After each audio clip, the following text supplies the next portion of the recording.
All right, welcome in. Late Kick is live. It is Sunday night, January 31st, the year of our Lord, 2021, jam-packed. Director Colin and I have been working for about the past 6 hours to just condense, while I'm wearing the long sleeves, that and it's freezing in here, to just condense the show down into what would be an acceptable amount of time tonight. So, hey, under an hour, that's all I can promise. Eric Gilbert's not in the transfer portal anymore. He was when we started formatting the show about 6 hours ago. Nick Saban's got a leaked Zoom video where he's recruiting a kid out of Philadelphia, somewhere in Pennsylvania. I know he's got 5 stars next to his name. I don't know if he still has Alabama offer next to his name, but it's just stirring video. When you're able to peel back the curtain a little bit and we're able to finally see the things we normally don't get to see, it's fascinating. So we decided to do like a full forensic audit of that video tonight. So we're going to break that down. If you haven't seen it, or if you have, you're going to see bits and pieces of it again. We rarely play SOTs, sound on tapes, on the show, but we are tonight. All that, and we're going to take a deep dive into what the transfer portal is doing to college football, and specifically what it's doing to the makeup of personnel departments and coaching staff. So I've been talking with a couple of people for about a week and a half now about this. I didn't just kind of go into it lightly because I wanted to get a real feel for how people inside the college football coaching world and personnel world are dealing with this. Things are rapidly evolving, as we're about to talk about in like 2 minutes with Eric Gilbert. We're going to do that, plus we got Mood Tracker tonight. Told you it's a jam-packed show. We're talking Michigan, we're talking LSU. It is not a slow content week. There are no slow content weeks. And so if someone tells you it's a slow content week in the world of college football, just come over here because we'll have something to talk about. In fact, many things to talk about. Also, totally unrelated to the show, but I got to put it out there because I need some help. I know a lot of you who watch the show live in Nashville. I know some of you play men's league softball. So I got a couple of guys. Don't know what the scene is here with the Parks and Rec deal, so I just need you, if you know things, if you understand how the situation works up here. I'm looking to be a free agent this spring, so hit me in my inbox, joshpate706@gmail.com. I may have a couple of folks to bring with me. I cannot vouch for their athleticism. One claims to have played baseball in middle school. The other has caught at the high school level, and I've played a fair amount, so I can't promise the quality, but hey, we will be high character guys. So hit me up in the inbox if you've played up here. In all seriousness, I'm not joking about that. All right, let's dive in, Director Colin. We have got a lot to get to tonight. Eric Gilbert is the University of Florida's latest superstar tight end recruit, if we want to call him that, because he's coming out of the transfer portal. So he shocked everyone about 2 or so hours ago. Gilbert had been in the portal, and you know the timeline here. January, I think 31st is today. Yeah, so January 31st, which is today, he announces on Twitter, hey, I'm going to Florida. In reverse, I think it was the 5th where he entered the transfer portal, and then everywhere in between's been rumor city as to where he was going to land. So this guy got rave reviews out of high school. You remember him. I told you he's the most impressive specimen I've watched in person at the high school level. I watched him when he was at Marietta. And so he had some good times as a true freshman, entered the portal in early January. Now he's out of it. Now he's going to Florida. And so he tweeted the news, and he did it from a Dollar General, or Family Dollar, rather, I think. One of the dollar store chains. And so that's how I know it's serious, because when inspiration hits you, it doesn't matter where you are. You just got to tweet it out. So I want to jump into this. This is obviously huge news for Dan Mullen. It's huge news for Florida. 2020 landed Eric Gilbert. I know Tim Brewster, Dan Mullen, like you could throw around a lot of credit for which coach took the lead on this, but the 2020 season is what landed Eric Gilbert. I mean, do you think he would have gone there had he not seen what Florida's offense did? And then part B, even more specifically, is Kyle Pitts. You could have essentially called Kyle Pitts the lead recruiter for Eric Gilbert. I mean, that guy had a phenomenal year. And we were talking, Director Colin and I in the control room, it's guys like Kyle Pitts who paved the way for players like Eric Gilbert to be ranked as lofty as they have been, because they kind of create a new blueprint for the kind of player that you can have at a certain position. Well, Eric Gilbert fits that. I mean, certainly he fits that. No one questions the athleticism there. And this is another example, outside of just the immediate impact, this is an example of Florida properly valuing and leveraging the transfer portal. This is something we're going to dive way deep into towards the end of the show, but right here on the surface to begin with, this is an example of a program that's recruiting good. Okay, Florida's not recruiting at an elite level, but they're recruiting at a very good level. So right now, I think they're ranked 13th in the country for this 2021 class. But that's where they're floating, in like the 6 to 12 range any given year, which is really, really good. Not quite elite, but What if you combine really, really good recruiting with a phenomenal grasp of how to work the transfer portal? Because this is not the first major transfer, even in this cycle, that Florida's landed. I mean, they got Bowman. They've got Eric Gilbert. Brenton Cox was a big-time pickup for him in the last year, and he played very well for them this year. He transferred from Georgia. So these are impact guys. I saw just a second ago, I think it was one of our old buddies from here. I think it was Charles Power. Maybe him. Anyway, if you were to add DeMarcus Bowman and you were to add Eric Gilbert to the signing class with Florida's recruits that they brought in that year, that would have been like the 5th or 6th ranked class in the country. That's the way I choose to look at this. And so talent-wise, Gilbert fits pretty much anywhere, especially, he figures to be effective with what you think Florida's offense will be this year. Kyle Trask is out. Presumably it's Emory Jones. Really nice to have that caliber tight end. It's also nice to be able to have the versatility you have with a tight end like that, where you can go inline, you can have a power set, you can flex them out wide, you can go 5 wide if you want to. Spread power, don't have to substitute and keep defenses on the field. All that's great. And that's what they did at LSU a couple of years ago. That's what, teams like Alabama are able to do. It's what Georgia wants to be able to do. It's what Florida was able to do this year, and they want to be able to do. But aside from the obvious impact, just one more thing here. I don't think I need to say this out loud, but yet I will anyway. You just kept an elite talent off of Alabama's roster, off of LSU's roster, and off of Georgia's roster. So aside from the impact he's going to have there, he's not going to have the impact there. Kind of a little 2-for-1 trade-off. Those haven't gone our way enough if I'm a Florida fan. And now finally one has gone our way, and then 2, and then 3, and then 4 go our way, and then all of a sudden you are headed to Atlanta every year or every other year instead of once every blue moon. So really big day for Florida. Florida right now they got to close strong in this signing class. They got the number 13 class in the country right now. Signing day is Wednesday. Myself and Steve Wiltfong, along with several others, will be live right here in this studio. And so really looking forward to and very intrigued by how Florida can close out on National Signing Day. But Eric Gilbert to Florida, it is a massive pickup for the Gators. All righty, now we roll on. As I said early, there is a news industry kind of TV term for anytime you play a soundbite. It's called a SOT. It's sound on tape. Even though we don't use tape anymore, the acronym has stuck. And it's anytime you have something that you need the audience to hear where the on-air talent just needs to shut up. It's called a soundbite. That's basically what it's called. So we don't really do those a whole lot on here, but Director Colin and I were talking.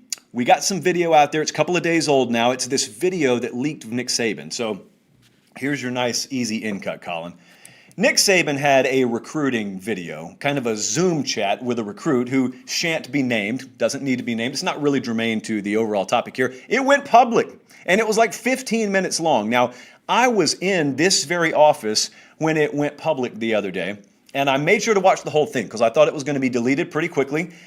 Shocker, it was deleted pretty quickly. Now, enough people captured it to where it's still out there. And some of you have seen it. In fact, I would imagine if you're watching my show, most of you have seen it because most of you are pretty diehard college football fans. However, if you didn't, here's the setup. And then Director Colin, in just a second, we're going to play you different clips of it because I want to comment on several facets of this video. Nick Saban is the secret behind Alabama recruiting. That's no breaking news. But in 2021, this 2021 class is getting ready to possibly shatter all-time recruiting records for highest rated classes. I saw a stat today. This one's just, I don't even know how to properly categorize this. The things they're able to do in their marketing department with recruiting from the success they've had are insane. Do you know what it's like to be able to look at a kid and say, since 2009, we've had more linebackers drafted than games lost? That's not an error. That's real. They can say that kind of stuff. We've had more linebackers drafted into the NFL than games lost. So the backstory, I've shared this before, and I've talked about their approach, Alabama's approach. I've been around some kids that they've recruited. And so it's really hard to be in the living room or in the principal's office when the visits are going on, but you can get some good, honest feedback off the record from kids who have been recruited by Alabama. And there are many programs that recruit similarly, and I've learned that there are this precious few. It's no mistake, they're usually at the top. There's this few, and Alabama's kind of the lead dog in this pack of few. They have a different approach than almost everyone else. And the approach there is the willingness to look a kid in the eye. Julio Jones famously told this story one time, and I have since gotten it validated from several other kids. They'll just look you in the eye and they'll tell you, we're going to win with you. We're going to win without you. It's like, make up your mind. You do everything but yawn as you say, so what's it going to be, man? Like, I got other places to be today. Now, it's really direct and it's really succinct and it flies in the face of what those kids are being told by other programs. There are no promises of playing time. It's not the way they go about it. But here's what I've always been met with. Well, sometimes I've been met with this reaction when I tell people that or when I say it on the show. People don't believe that. Like, a lot of people don't believe you can have the success that they've had if you're not promising things or if you're not doing things that other programs aren't doing, saying things that other programs aren't saying. So Director Colin marches himself into the production kitchen today, and he took the video and he chopped it up. And we got the most important, fruitful parts out of that video. So there's this adage out there. I think it's kind of wearing thin now, but for a while, as we tee up this first video, there's been this talking point amongst more desperate staffs that they're willing to look a kid in the eye and say, if you go to Alabama, you're probably sitting the bench a couple of years. Whereas if you come here, you can play right away. It's the old early playing time guarantee that they don't really do in Alabama. I mean, you can play as a freshman there. They play freshmen all the time, but there is no promise of it. So I've always heard that said, and I've always gotten that feedback from kids. What we haven't heard necessarily is Nick Saban himself addressing it. Well, that is until right now. First clip. And everybody's going to tell you in recruiting, oh, don't go to Alabama. You can play at our school before you can play there. They got all these good players there. You won't be able to play. You can play at our place earlier. I think that's the worst stuff that people can tell you. First of all, when they tell you that, they're first of all insulting you. Because I wouldn't be sitting here talking to you if you couldn't play here. Right. Number two, when they say you can play at our place before you can play at Alabama, they're just telling you Alabama's better than them. Yeah. That's number two. So that's what it sounds like. Here's the beauty in this. The beauty is that it's a natural filtration process. So I had it explained to me like this one time. This is great because I already think metaphorically, so someone laid it out to me from, let's say, the Alabama sphere. And it's like this. The way that Saban likes to lay it out and the way it's laid out to a kid is you don't realize it, but your competition's doing half the groundwork for you. Your competition, if you've ever seen Smokey and the Bandit, okay, Burt Reynolds' entire role in the movie, aside from hooking up with Sally Field every now and then, is his entire role is to run interference. And so there you are. If you're Alabama, you're back here, you're Jerry Reed. You got the hound dog in the passenger seat, except in the 18-wheeler, instead of being loaded with beer, it's loaded with national championships and first-round draft picks. And you got Burt Reynolds out ahead of you, rival staffs out ahead of you. They're essentially running interference. They are putting in place a natural filtration process. Now, Burt Reynolds is out there to draw the cops' attention so Jerry Reed can get from Arkansas to Georgia and, eastbound and down, yada, yada, yada. Well, those rival coaching staffs are promising kids something that you're refusing to promise them, and you're trying to find really who's competitive enough to walk into the most competitive environment the sport has to offer with the most talent collectively the sport has to offer and rise. Like, where is the cream? Because physically they all have it. Like he said, I wouldn't be talking to you if you weren't talented enough physically, but from the neck up, like that's what that process is about. And you don't realize it at the time, but your competition is participating in your favor in a natural filtration process. Because if a kid does not embrace that theory and that principle of competition, they're probably not going to make it there anyway. It's nice to find that out when they're a junior or a senior in high school, as opposed to when they're a freshman or a sophomore 2 years in, taking up spot on your roster. So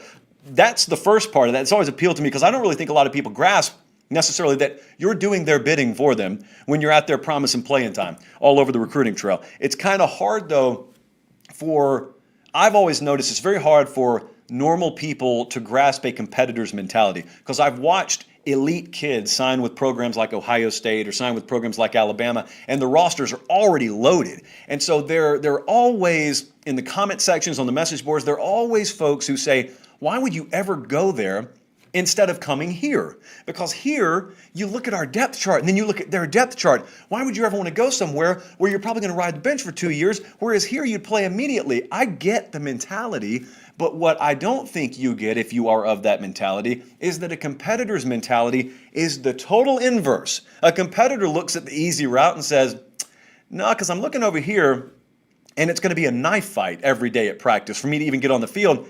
I love that. Sign me up. Here's the thing, though. No one tells you they're not competitive. Everyone claims they're a competitor. There are people out there, folks who are a dime a dozen, who will look at you and say, oh man, I'm so competitive. You're not. You're not an alpha competitor, because there are only a few of those. Those are the 1%ers. Those are the like 0.3%ers in the world. But if you are of that mentality, then all that stuff that he just laid out, it appeals to you. You love it. You want to go fight for a job every day. You want to play against the best, which brings me to the next clip that Director Colin has, and that is talking about what it's like there. See, these practices are closed now. If you could ever be a part of an Alabama football practice, if you could ever go to Clemson, if you could ever go to Ohio State, and you could see kids that are running scout team that could in some cases start for top 25 programs, and you see the battles, just these wars that happen every day at practice that are more competitive about 8 times out of 10 than the games they're going to play on Saturday, it would blow your mind. You would ask yourself, how can people be put through this every day and still like be physically in one piece at the end of the year? Well, it's competition. That's what it is. So the second clip has to do with what I'm talking about now. Let's roll it. Cam Robinson played left tackle here, won the Alpha Trophy. Jonathan Allen played for the Redskins. He was the right end. He won the Nagurski. They practiced against each other every day for 3 years. All those guys will tell you that made me better. Right. The competition made me better. The guy I practiced against was better than the guy I played in the game against.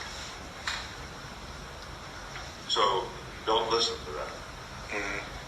It's a really valuable recruiting tool. Now, if you just built a program, you don't get to say that yet. But now if you've got some sustainability and longevity, and you've got a finished result that you can show kids, and here's this dude, here's that dude, here's 40 more dudes, well then you don't really have to so much take his word for it, because you can just talk to Jonathan Allen, you can talk to Cam Robinson, you can talk to Amari Cooper, Marlon Humphrey, 2 other guys that he mentioned that we had to cut out there for time.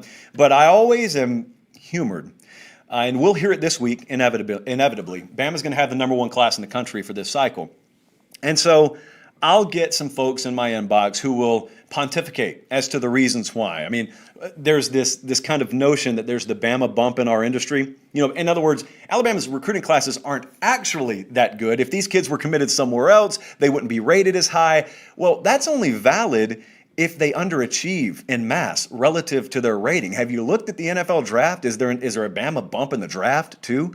Is there a Bama bump in terms of production on the field when they're skull dragging everyone? I don't necessarily think so. So the whole Bama bump deal, it's never carried that much weight with me. But here's the other thing. There are 50 million different excuses that folks will come up with that is counter to just they're that good to explain why they continue to recruit at a high level. You know the reasons I'm talking about, and I'm telling you, I've never bought into anything being disproportionately, let me put it that way, tilted towards Alabama. Here's the main reason, though. The third clip that Colin's going to play for you, I want you to put yourself in the chair. I want you to put yourself on the other end of the Zoom call. You are the 5-star recruit. You have aspirations to make it to the league. You are your family's way out. And you tell me what part of what you're about to hear come out of Nick Saban's mouth doesn't do it for you. Won more championships. We won 6 championships in the last 11 years. We've been in the national championship game 8 out of the last 11 years. We've been in the playoffs 9 out of the last 11 years. We got more guys drafted than any school in the country. We had 64 guys playing in the league last year. The next school had 41. So we got way more players playing in the league than anybody else. Not quite sure what more you'd be looking for there. Like, what added incentive would you need that is not already included in the package that you're getting when you commit to the University of Alabama? So basically, I think Nick Saban came out of this looking like a mob boss. He didn't want it leaked out there. It's kind of like a mob boss doesn't want you to know about all their extracurricular activities, but yet when you find out about it through secondary sourcing, it just makes them all the more legendary. Nick Saban is now made to look all the more legendary because he's just sitting there in his element. He's just kind of, hands behind his head, just kind of leaned back. He doesn't have the sweat stains I do on the shirt, but he just kind of leaned back and he's saying, this is who we are. If you want to come here, that's great. We'll probably beat you into a coma if you don't come here, but it is what it is. Make up your mind. I got another 5-star to call. And that's the great thing about the legends. The legends don't really ever have to remind you that they're legends. Nick Saban never talks about himself publicly. It doesn't have to, because the actions and the results kind of speak for themselves. So that was really fun to watch. I hope we get more. I don't think we'll get any more anytime soon. It is mood tracker time, though. The mood tracker has just taken off. I look at the traffic, and I look at the comments, and I look at the per 50 viewer comments, and we get more comments per video capita on the mood tracker segments than we do pretty much anything else. And the mood tracker rolls on tonight, and I've been asking you guys, you can hit me in my Twitter DMs or email, the most requested programs are getting priority. Let me say that. LSU's mood tracker has been put off for about 2 weeks now. Now, the LSU mood tracker was in hot demand from all of you guys, but yet I wanted to see, kind of wait and see, I guess, what happened with the coaching searches and replacements and Ed Orgeron trying to fill out his staff. And he's done that, and now I kind of still was on the fence today. So it's LSU day. I knew we were going to do LSU today. However, sometimes I got a really firm grip on the pulse of a fan base. Other times, as was the case with LSU today, it kind of feels a little bit fragmented and a little bit decentralized, where you're trying to fire into a flock of birds instead of at a deer. You know, it's very hard to aim. I reach in there, I try and grab, I don't come away with anything. And so that's when you got to go to the people directly. You got to go to the board. So I went over to Go 24/7 earlier today, and the people responded. Several pages deep is that thread over there already. So this is why we do Mood Tracker. Because the view that a lot of the national types have about your program from, say, 50,000 feet does not always match or equal what the real feel is on the ground level. So I go on the message board for LSU today, and I just flat out said, we're doing this tonight. I want to know from you, in a word or a phrase, give me your mood currently as we sit here January 31st, 2021 on LSU football. So these were some of the most popular reactions. You got cautious optimism. That was by far the most popular. Do or die. Now, there was a lot of just genuine energy. They're very happy to have a younger, more attractive coaching staff that probably is more relatable to your players. There's a lot of that. Boom or bust, do or die, as I said, was very popular. Ready, rejuvenated. And then overall, there's just this mixture of emotion. There are people who are willing to be excited, but there are also trepidation. There were very few people ready to just run off the cliff. And so I look at that, I sum it all up, I put it in the mind, and out came what I call Henry Rowan-Gardner territory.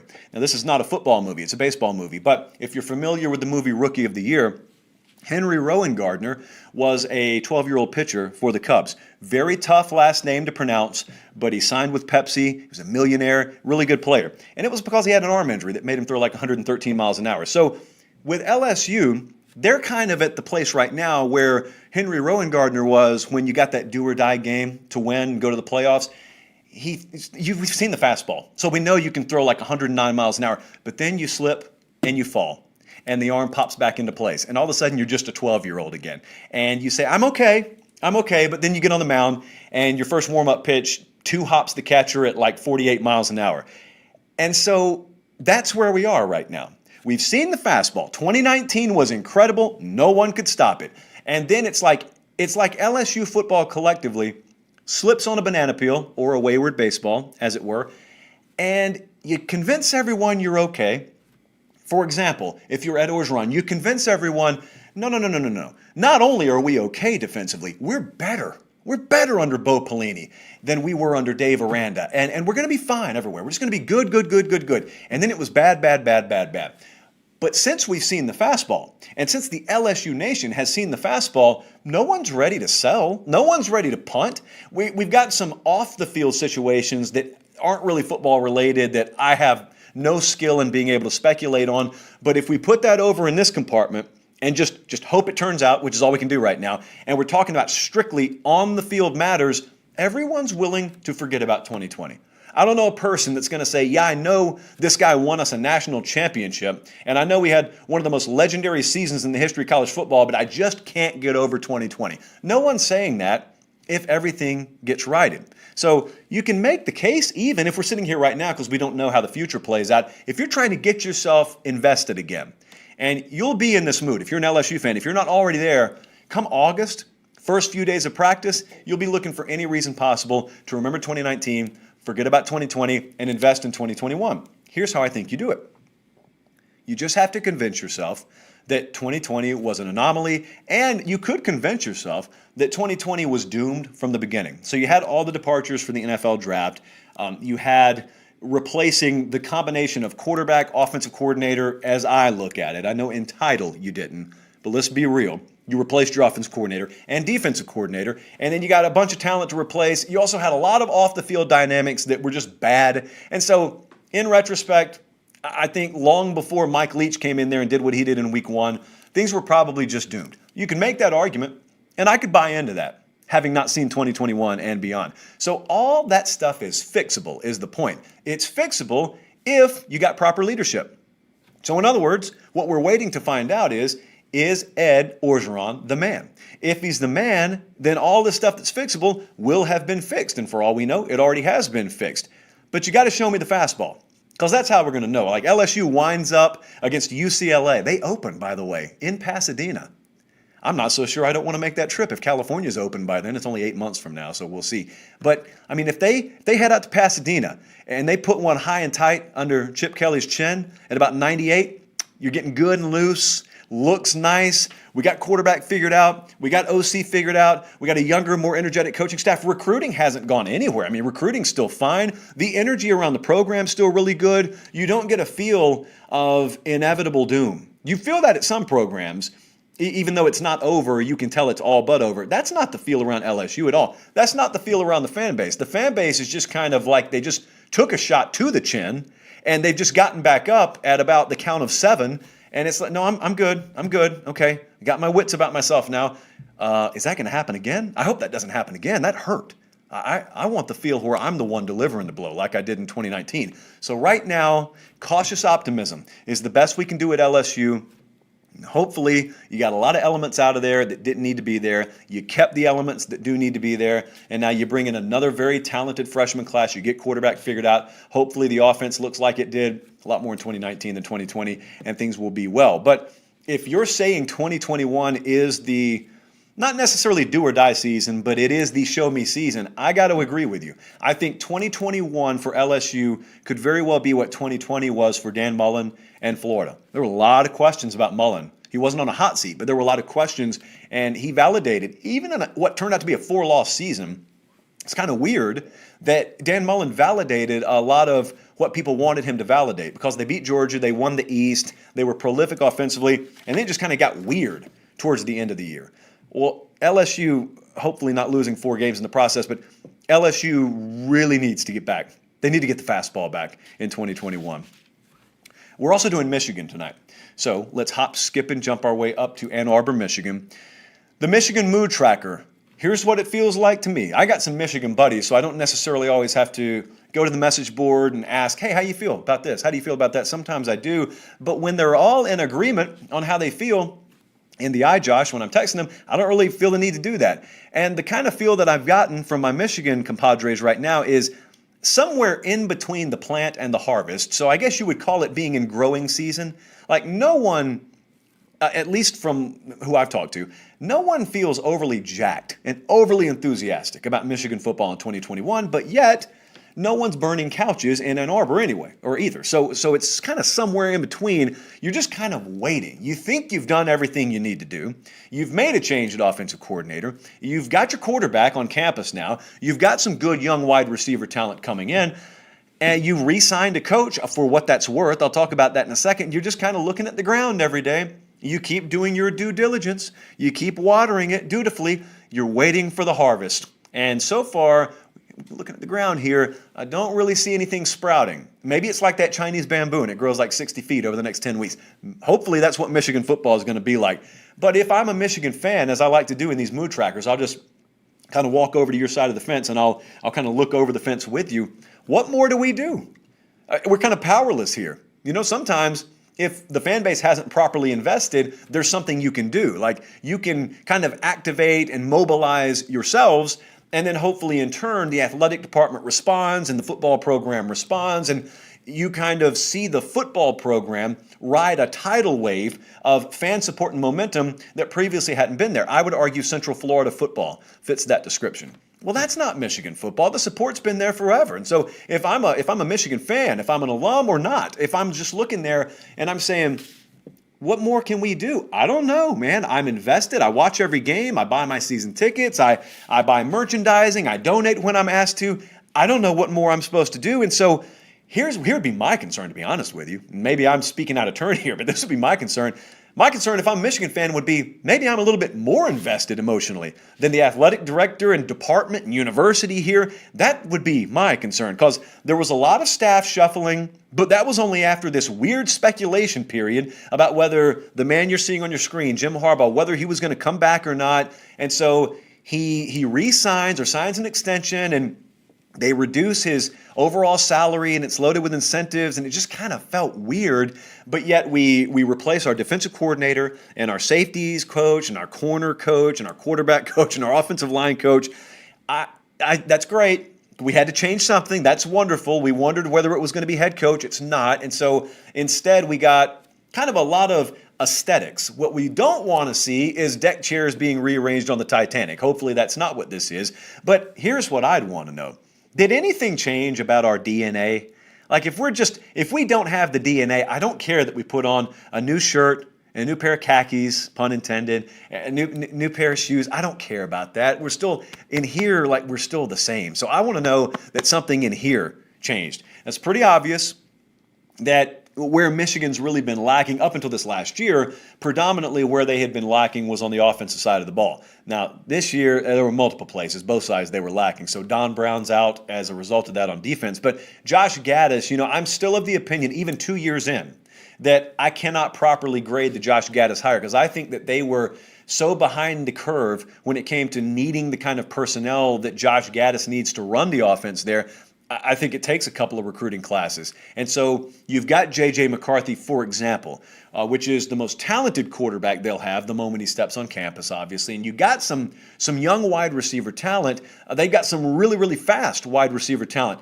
I haven't said that about them up until now. I haven't been able to say that about them. So for all I know, Josh Gaddis was the absolute perfect hire that I haven't been able to properly grade. And so I hope that he's been given the requisite ingredients with which to cook and with which to operate the way he wants to. But if you want to look at a place, you want to look at a program that needs an inflection point, that's something you hear in the boardroom all the time. No, Michigan football, they need the inflection point this year, because I tell you, as I've said before, what the most dangerous word is in sports in general, and it's apathy. I don't think apathy has set in around the Michigan program yet, around the fan base. But I will say, I think it's a lot closer than it's ever been. And that's a pretty scary thing to say about a program as storied and a tradition as rich as Michigan football. That's not good. And so when you got folks sitting around and they keep taking that same garbage every year and they're looking around saying, well, we can't do any more. And our rivals down there in Columbus, Ohio, like they're only pulling further away. We look at Alabama and all these other like major brand names that we're supposed to be. They're only pulling further away. Like at what point do I just kind of relegate myself to accepting that this is us? Well, they're not there yet. And I don't think they want to be there, obviously, but they're not there yet. But every year of mediocrity gets them a little bit closer to that point. Inflection point time in 2021 for Michigan. All right, to end the show tonight, and we're not done yet, but this is the last topic. I've taken about 2 weeks ever since Steve Wiltfong and I were talking the other day before we recorded one of his whip-around videos about the changes in the needs for personnel departments in college football. So I'll give a word of caution here. I would always caution you when you hear about the landscape of college football changing. Don't always assume it's going to be bad. I know a lot of times something looks like it's about to change, those of us who have watched college football for a long time, and those of you who have watched maybe for a lot longer than me, you just assume it's for the worst, okay? And sometimes change is okay. Sometimes change is good. Change is never always bad. Change is not always for the better. Like there's a healthy mixture of both here. So the transfer portal, for example, that is the talk of college football behind the scenes right now. And the debate is over. It's the point I want to make to get into this. The debate about how the transfer portal should be handled and what should be legal and what should not be allowed, that stuff's over. Like if you're still internally as a coach now, if you're still debating that stuff, you're 10 steps behind the competition. Dan Mullen is on your screen right now if you're watching on YouTube. Colin's showing you Dan Mullen. We just talked about them landing Eric Gilbert. Like these programs aren't waiting around anymore. Truth be told, some of them wish the transfer portal didn't exist, but it does. It's a necessary evil if you don't like it. It's a golden opportunity if you do like it, but you got to leverage it properly, or else you are going to be a dinosaur in the next 5 years. So the personnel structure inside your favorite college football program and the staff structure. This is the talk behind the scenes in the world of college football. This affects you as a fan indirectly, no matter who you pull for. And it's also creating new pathways into the world of college football. You see, a lot of you, when I do these Zoom consultations, you say, you know what I'd want to do? I don't even want to work in media. I want to work inside college football. And you get the sense sometimes that, well, since I've never been a football coach or I've never been a football player, I can't be in that world. Yeah, you can. Yeah, listen, some graphics design folks are getting paid six figures now to work in these athletic departments. So the next wave, the next influx of talent is going to come in the areas that I'm about to talk about, because there are new requirements in college football programs now that didn't exist 5 years ago. So like I wrote down the old school structure.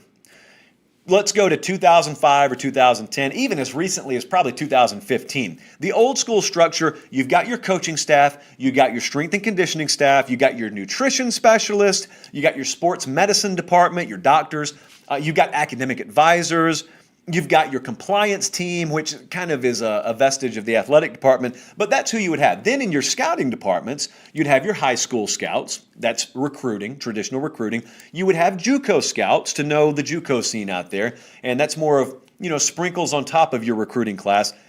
Well, that's about it. Now guess what you have to have?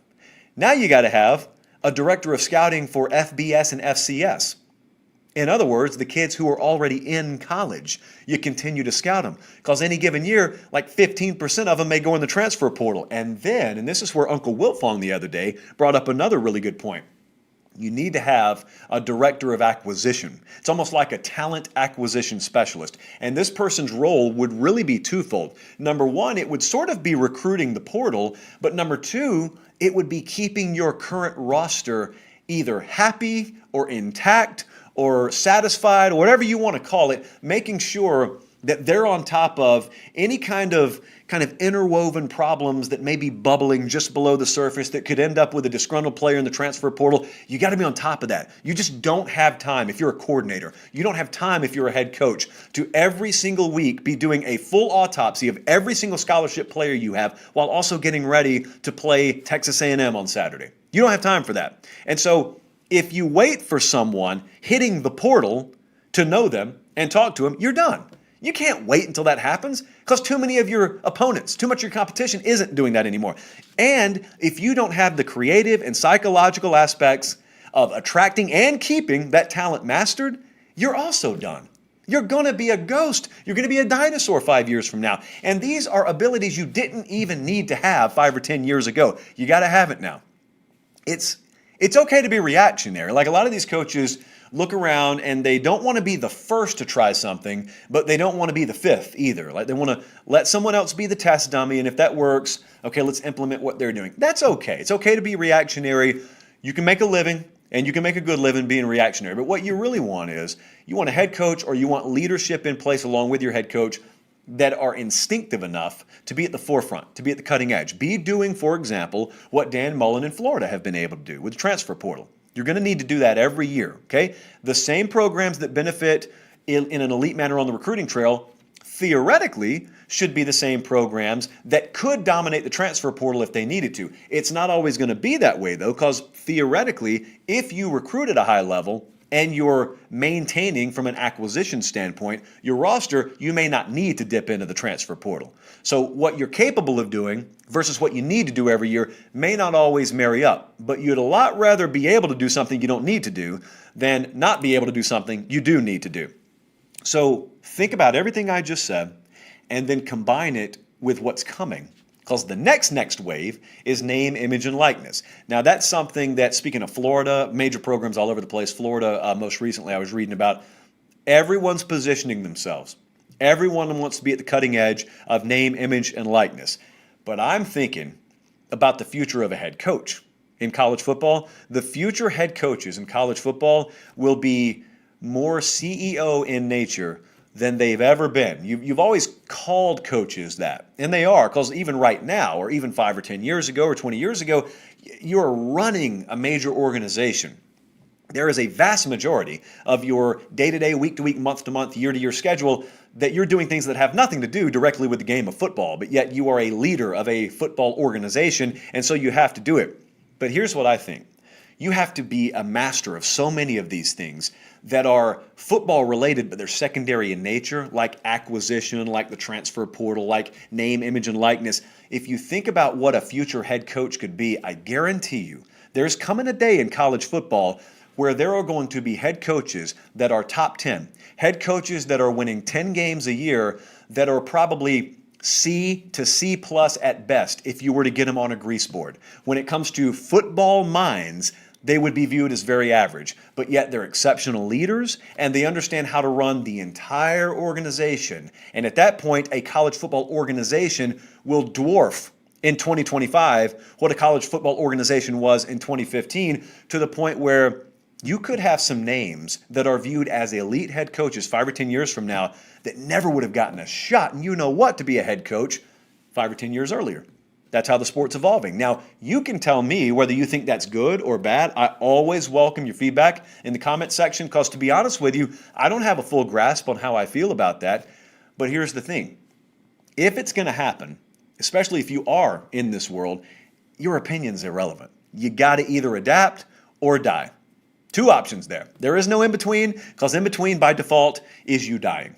So that's really, really fascinating. This is not the last time we're talking about this offseason, because this is something that if you get coaches off the record, they don't want to talk about it on the record, but when you talk to coaches, assistants and head coaches off the record, they'll put their coffee down and they will unbutton their belt buckle and they'll just lean back and they'll start going. Everybody's got a take on this stuff. Everybody gets very illustrated and colorful on this stuff. Everyone's got ideas, but yet then they'll say, but hey, man, like it is what it is. We got to do it, and so here's what we're doing. Don't tell anyone. So my lips are sealed.